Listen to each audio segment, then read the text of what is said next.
When I was told I had cancer, I was like, okay, now the first thing that hit me, I knew cancer is a very expensive treatment. I saw the world actually going round. Here I am.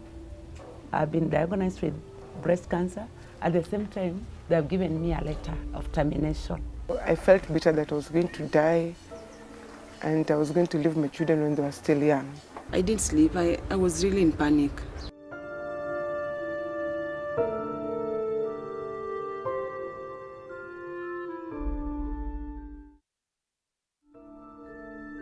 This is the story of 3 brave women who are diagnosed with breast cancer and have fought hard to live and tell their story. They have been stigmatized, rejected, and suffered personal loss through their battle with cancer. I was an accountant by profession. Just 3 months before I was diagnosed in October 2009, I had lost both my parents. My dad had been at Kenyatta National Hospital suffering from prostate cancer. But the doctor had not told us. But we used to go and see him. He was in pain. He had been tied his legs and hands on the bed. But the fact that the doctor didn't tell us in advance, it left me with bitterness. I thought, let me Google and see what is this cancer that kills. Little did I know I was preparing for myself. I used to work with an insurance company and also run a few things like tenders. I was into tender business. Cancer treatment is not really a joke, so I had to pause it a bit for me to complete my treatment. And also I couldn't run 2 things at a go. And also I didn't have money to continue the business. It was the year 2012 when my husband told me that he felt a lump. I'm the second person in our clan to suffer from breast cancer. I have an uncle who had breast cancer and he didn't know it was breast cancer because he was a man. When I told my friends and my family, some of my friends came close, some of course ran away. One of my brother ran away. In fact, he had to spread rumors that I was dying. So they were even planning on how to come and take me from here and take me back home so that I can reduce the expenses of the burial. There are some people who nicknamed me and they used to call me bonus, meaning that I was living on a bonus life. I just had bonus days to go. So anytime I passed them, they could call me bonus and laugh.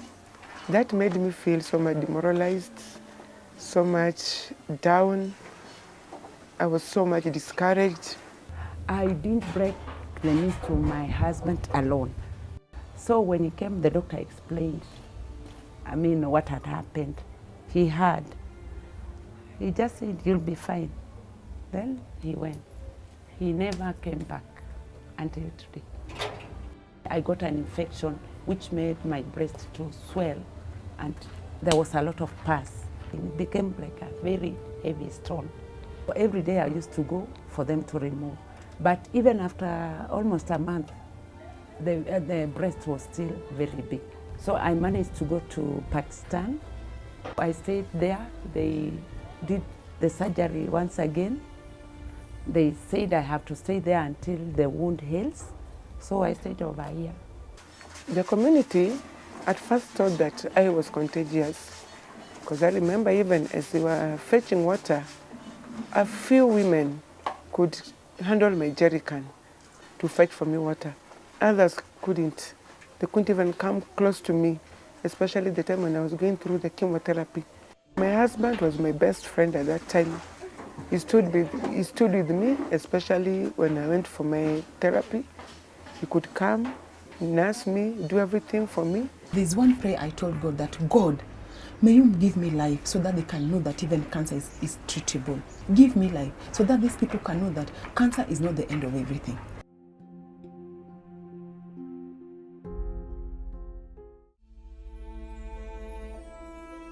That has been the mantra for Jennifer, Mary, and Selasa, that the public may be educated about cancer and demystify all the existing myths and misconceptions.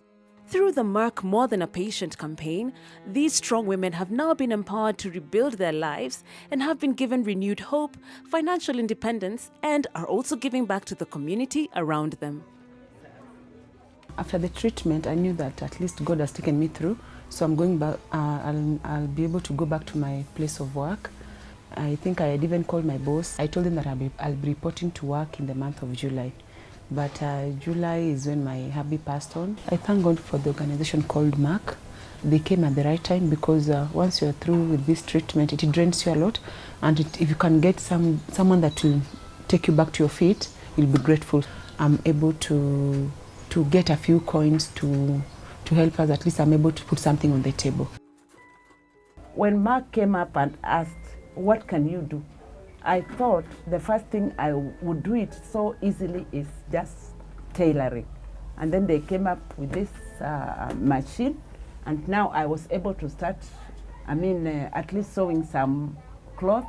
It has helped me so much because whatever I get here, at least I save a little, so that by the time the schools, when they open, I'm able at least to meet other costs related to the school.